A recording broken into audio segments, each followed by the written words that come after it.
नमस्कार मित्रांनो, मी दीपक भट, स्वामी विवेकानंद विद्यामंदिर आणि कनिष्ठ महाविद्यालय वाडा, जिल्हा पालघर.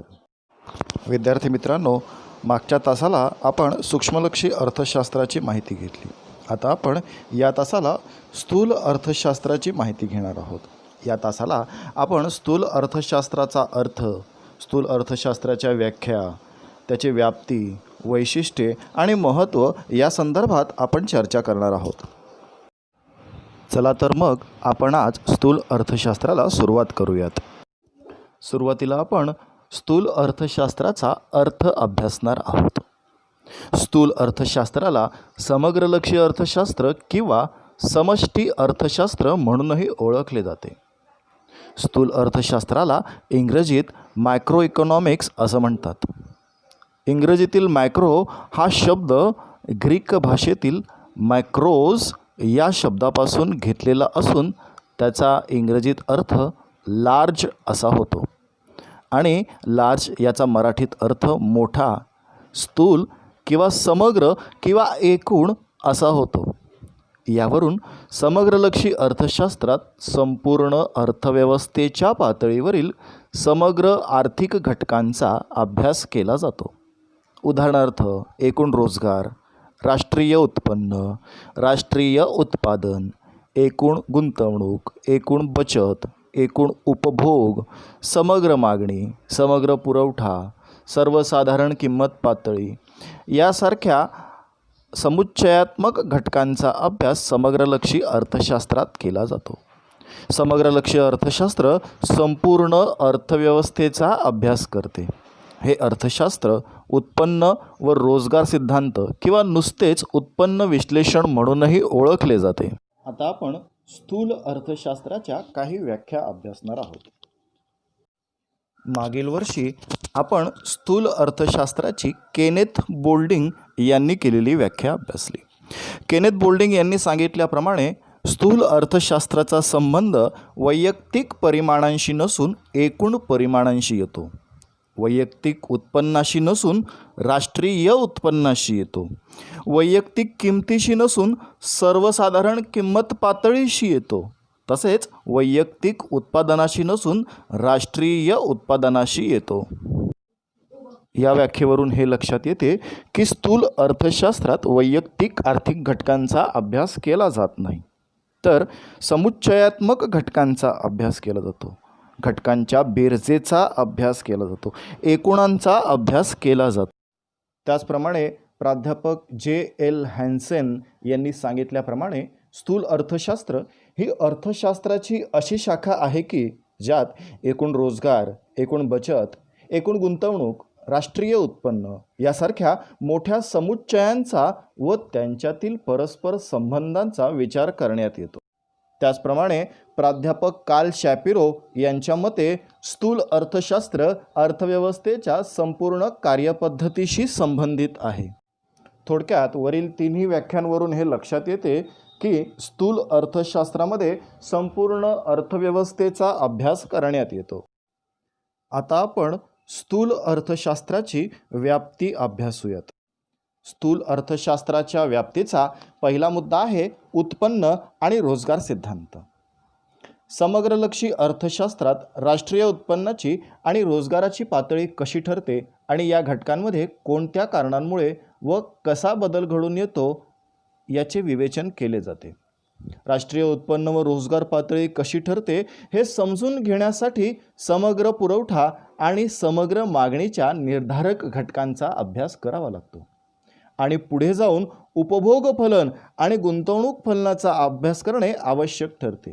उपभोग फलन व गुंतवणूक फलनाचे विश्लेषण हा समग्रलक्षी अर्थशास्त्रीय सिद्धांताचा महत्त्वाचा अभ्यास विषय आहे. तसेच व्यापार चक्रांचा म्हणजेच अर्थव्यवस्थेतील तेजीमंदींच्या चक्रांचा अभ्यास देखील स्थूल अर्थशास्त्राच्याच अभ्यासाचा एक अनिवार्य भाग आहे.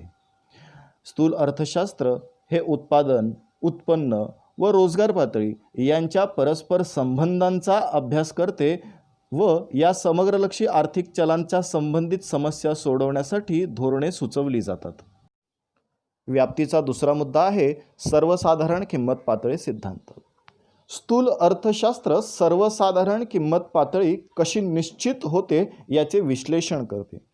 अर्थात सर्वसाधारण किंमत पातळीत बदल होण्याचं महत्त्वाचं कारण म्हणजे अर्थव्यवस्थेत येणारी तेजी आणि मंदी.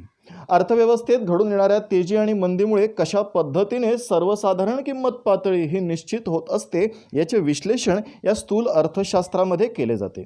त्याचबरोबर अर्थव्यवस्थेत जी तेजी आणि मंदी निर्माण होत असते त्याच्यामुळे निर्माण होणाऱ्या ज्या समस्या आहेत या समस्यांचं निराकरण देखील स्थूल अर्थशास्त्रात केले जाते.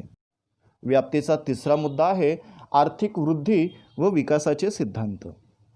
आर्थिक वृद्धी व विकासाचे सिद्धांत हा समग्रलक्षी अर्थशास्त्राचा आणखी एक महत्त्वाचा अभ्यास विषय आहे.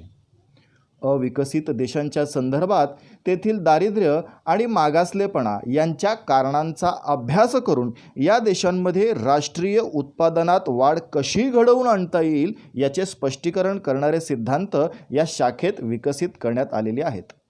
त्याचप्रमाणे विकसित देशांमध्ये वाढती उत्पादन क्षमता व तिचा पूर्ण आणि कार्यक्षम वापर या प्रश्नांचा अभ्यास या शाखेत केला जातो. स्थैर्यासह आर्थिक वृद्धीचा वाढता दर हे उद्दिष्ट विकसित देशांमध्ये कसे गाठता येते याचेही विवेचन या शाखेत होते. व्याप्तीचा चौथा मुद्दा आहे विभाजनाचा समग्रलक्षी सिद्धांत. या शाखेचा आणखी एक महत्त्वाचा अभ्यास विषय म्हणजे एकूण राष्ट्रीय उत्पन्नात समाजातील विविध गटांचा विशेषतः भांडवलदार आणि कामगार यांचा सापेक्ष वाटा कसा ठरतो याचे स्पष्टीकरण होय. रिकार्डो आणि कार्ल मार्क्स यांनी राष्ट्रीय उत्पन्नात विविध सामाजिक गटांचा सापेक्ष वाटा कसा निश्चित होतो याचे स्पष्टीकरण करणारे सिद्धांत मांडलेले आहे. त्यानंतर कॅल्की आणि कॅल्डॉर यांनीही राष्ट्रीय उत्पन्नात वेतन व नफा यांचा सापेक्ष वाटा कसा ठरतो याचे विवेचन केले आहे. एकंदरीत एकूण राष्ट्रीय उत्पन्नात खंड, वेतन, व्याज व नफा यांच्या सापेक्ष वाट्याचा अभ्यास या शाखेत केला जातो. याशिवाय सार्वजनिक वित्त, आंतरराष्ट्रीय व्यापार, चलनविषयक व राज्य वित्तीय धोरणे यांचा अभ्यास हा देखील याच शाखेचा अभ्यास विषय आहे. यानंतर आपण स्थूल अर्थशास्त्राची वैशिष्ट्ये अभ्यासूयात. स्थूल अर्थशास्त्राचं पहिलं वैशिष्ट्य आहे ते म्हणजे समग्र घटकांचा अभ्यास. स्थूल अर्थशास्त्रात संपूर्ण अर्थव्यवस्थेचा अभ्यास केला जातो. संपूर्ण अर्थव्यवस्थेच्या पातळीवरील मोठ्या आर्थिक घटकांचा, उदाहरणार्थ राष्ट्रीय उत्पादन, राष्ट्रीय उत्पन्न, एकूण रोजगार पातळी, एकूण मागणी, एकूण पुरवठा, एकूण उपभोग, एकूण गुंतवणूक, सर्वसाधारण किंमत पातळी इत्यादी समग्र आर्थिक घटकांचा अभ्यास या शाखेत होतो.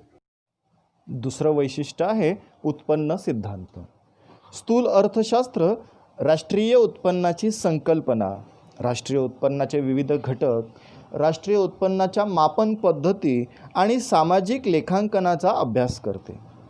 एकूण मागणी आणि एकूण पुरवठ्याशी ते संबंधित आहे. तसेच राष्ट्रीय उत्पन्नामध्ये बदल कसे घडून येतात याचाच अर्थ राष्ट्रीय उत्पन्नात होणारा चढ उतार, व्यापार चक्रातील तेजी मंदी यांच्या कारणांचे आणि बदलांचे स्पष्टीकरण हे स्थूल अर्थशास्त्रात केले जाते. तिसरं वैशिष्ट्य आहे सर्वसाधारण समतोलाचा अभ्यास. स्थूल अर्थशास्त्रीय विश्लेषण हे सर्वसाधारण समतोलाचे विश्लेषण करते. हे विश्लेषण समतोलाच्या संदर्भात संपूर्ण अर्थव्यवस्थेचा विचार करणारे आहे. दुसऱ्या भाषेत संपूर्ण अर्थव्यवस्थेचा समतोल कसा प्रस्थापित होतो याचे स्पष्टीकरण हे विश्लेषण करते. यामध्ये अर्थव्यवस्थेतील अनेक आर्थिक चलांच्या वर्तनाचा एकाच वेळी अभ्यास केला जातो व हा अभ्यास करताना विविध आर्थिक घटकांमधील फलनात्मक संबंध व त्यांच्यातील परस्परावलंबनात विचारात घेतले जाते. सर्वसाधारण समतोल संपूर्ण अर्थव्यवस्था विचारात घेत असल्याने एकूण मागणी आणि एकूण पुरवठा यात समतोल कसा साधला जातो व हा समतोल फक्त सर्वसाधारण किंमत पातळी निश्चित करतो असे नव्हे तर त्याचवेळी एकूण उत्पन्न आणि रोजगाराची पातळी कशी निश्चित करतो याचे स्पष्टीकरण करणारे आहे.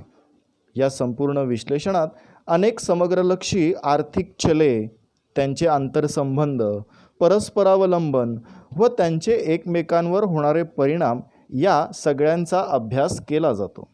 चौथं वैशिष्ट्य आहे परस्परावलंबन. स्थूल विश्लेषण हे एकूण आर्थिक चले, उदाहरणार्थ राष्ट्रीय उत्पन्न, राष्ट्रीय उत्पादन, एकूण रोजगार, एकूण गुंतवणूक, सर्वसाधारण किंमत पातळी यासारख्या आर्थिक चलांचे परस्परावलंबन लक्षात घेते. उदाहरणार्थ गुंतवणूक पातळीत होणाऱ्या बदलांचा अंतिम परिणाम उत्पन्न, एकूण उत्पादन, एकूण रोजगार आणि अखेरीस आर्थिक वृद्धीच्या पातळीवर कसा होतो याचे विश्लेषण स्थूल अर्थशास्त्रात केले जाते. पाचवं वैशिष्ट्य आहे ते म्हणजे राशी पद्धत किंवा याला एकत्रीकरण पद्धत आणि इंग्रजीत लंपिंग मेथड असेही म्हणतात. राशी पद्धतीत एका घटकाचा अभ्यास केला जात नसून संपूर्ण अर्थव्यवस्थेचा अभ्यास केला जात असतो. अर्थव्यवस्थेच्या पातळीवरील समग्रांचा म्हणजेच आर्थिक चलांच्या बेरजेच्या रूपातील एकूण परिमाणांचा अभ्यास केला जातो. म्हणजेच या शाखेचे विवेचन हे एकूण मागणी, एकूण पुरवठा, राष्ट्रीय उत्पादन इत्यादी स्थूल चलांशी संबंधित आहे.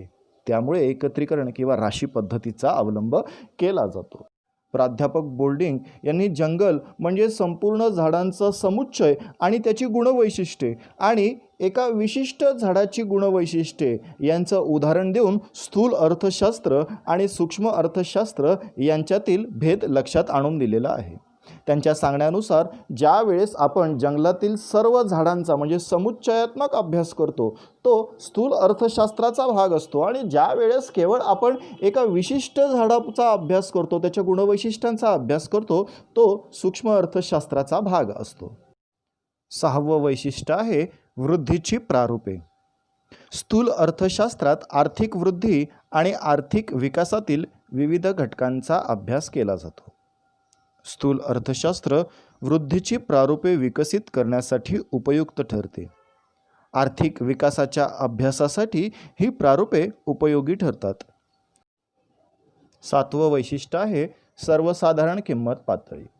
स्थूल अर्थशास्त्रात सर्वसाधारण किंमत पातळी निश्चिती आणि त्यातील बदल यांचा अभ्यास होतो.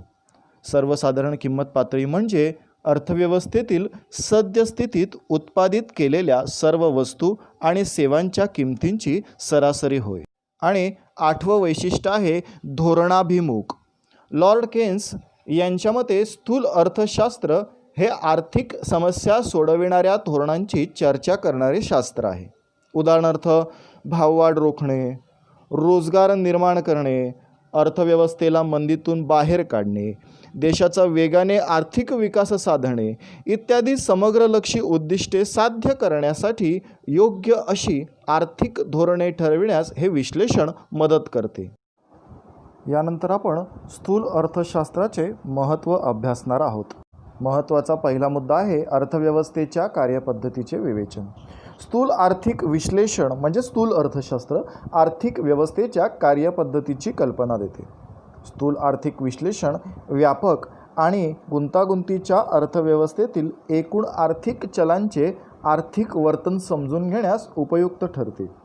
उदाहरणार्थ गुंतवणूक पातळीतील बदल हा राष्ट्रीय उत्पन्न, राष्ट्रीय उत्पादन व रोजगार पातळी या सर्वांमध्ये कसा बदल घडवून आणतो व अंतिमतः आर्थिक विकासाच्या पातळीत कसा बदल घडून येतो हे अभ्यासण्यासाठी समग्रलक्षी अर्थशास्त्र हे उपयुक्त ठरते. दुसरा मुद्दा आहे आर्थिक चढउतारांचे विश्लेषण. स्थूल अर्थशास्त्र अर्थव्यवस्थेत घडून येणाऱ्या चढउतारांचे विश्लेषण करत असते. उदाहरणार्थ उत्पन्नातील चढउतार, राष्ट्रीय उत्पादनातील चढउतार, रोजगारातील चढउताराची कारणे, त्याचबरोबर अर्थव्यवस्थेत उद्भवणारे तेजी मंदी या सर्व गोष्टींचं विश्लेषण स्थूल अर्थशास्त्र करत असते. त्याचबरोबर अर्थव्यवस्थेत घडून येणारे हे जे चढउतार आहेत त्यांच्यावर नियंत्रण कशा पद्धतीने प्रस्थापित केले जाऊ शकते, त्याचबरोबर यांची तीव्रता कशा पद्धतीने कमी केली जाऊ शकते यासाठी स्थूल अर्थशास्त्राचे विश्लेषण हे उपयुक्त ठरत असते. तिसरा मुद्दा आहे राष्ट्रीय उत्पन्नाचा विचार. राष्ट्रीय उत्पन्न ही स्थूल अर्थशास्त्रातील एक महत्त्वाची संकल्पना आहे. स्थूल अर्थशास्त्रात राष्ट्रीय उत्पन्नाचा अभ्यास केला जातो. राष्ट्रीय उत्पन्नाच्या मापनांच्या पद्धतीचा अभ्यास देखील या स्थूल अर्थशास्त्रामध्ये केला जात असतो. राष्ट्रीय उत्पन्नाचा अभ्यास केल्यामुळे सरकारला किंवा शासनाला नवीन आर्थिक धोरणांची मांडणी करणे हे सोपे जात असते. त्यामुळे स्थूल अर्थशास्त्र हे महत्त्वाचे ठरत असते. चौथा मुद्दा आहे आर्थिक विकासाचा विचार. स्थूल अर्थशास्त्रातील विविध सिद्धांतांच्या आधारे विकसनशील व अविकसित देशातील दारिद्र्य, उत्पन्न व संपत्तीतील विषमता, लोकांच्या राहणीमानातील फरक इत्यादी आर्थिक आणि सामाजिक समस्या समजण्यास मदत होते. स्थूल अर्थशास्त्राचा अभ्यास या देशात आर्थिक विकास साध्य करण्यासाठी मदतशीर ठरत असतो. पाचवा मुद्दा आहे अर्थव्यवस्थेच्या कामगिरीच्या मापनास सहाय्यभूत. संपूर्ण अर्थव्यवस्थेच्या कामगिरीचे विश्लेषण करण्यासाठी स्थूल अर्थशास्त्र उपयुक्त ठरत असते. कारण स्थूल अर्थशास्त्रामध्ये राष्ट्रीय उत्पन्नाचा अभ्यास केला जात असतो आणि कोणत्याही देशाचे राष्ट्रीय उत्पन्न हे त्या देशाच्या अर्थव्यवस्थेचा आरसा म्हणून ओळखले जात असते. म्हणजेच राष्ट्रीय उत्पन्नाच्या आकड्यावरून त्या देशाची आर्थिक स्थिती कशी आहे हे लक्षात येत असते. म्हणून कोणत्याही अर्थव्यवस्थेच्या कामगिरीच्या मापनासाठी स्थूल अर्थशास्त्र हे उपयुक्त ठरत असते. सहावा मुद्दा आहे स्थूल आर्थिक चलांचा अभ्यास. अर्थव्यवस्थेचे कार्य समजून घेण्यासाठी स्थूल अर्थशास्त्रात स्थूल आर्थिक चलांचा अभ्यास केला जातो. स्थूल आर्थिक चलं कोणती? तर एकूण मागणी, एकूण पुरवठा, सर्वसाधारण किंमत पातळी, राष्ट्रीय उत्पन्न, एकूण उत्पादन यासारख्या चलांना आपण स्थूल आर्थिक चलं असे म्हणतो. या चलांचा अभ्यास स्थूल अर्थशास्त्रामध्ये केला जात असतो. आणि शेवटचा म्हणजे सातवा मुद्दा आहे सामान्य रोजगार पातळी. स्थूल अर्थशास्त्र रोजगाराची सर्वसाधारण पातळी एखाद्या देशात किती आहे हे समजून घेण्यासाठी उपयुक्त ठरते. त्याचबरोबर समग्र उत्पादनाचे विश्लेषण करण्यास देखील स्थूल अर्थशास्त्र हे उपयुक्त ठरत असते.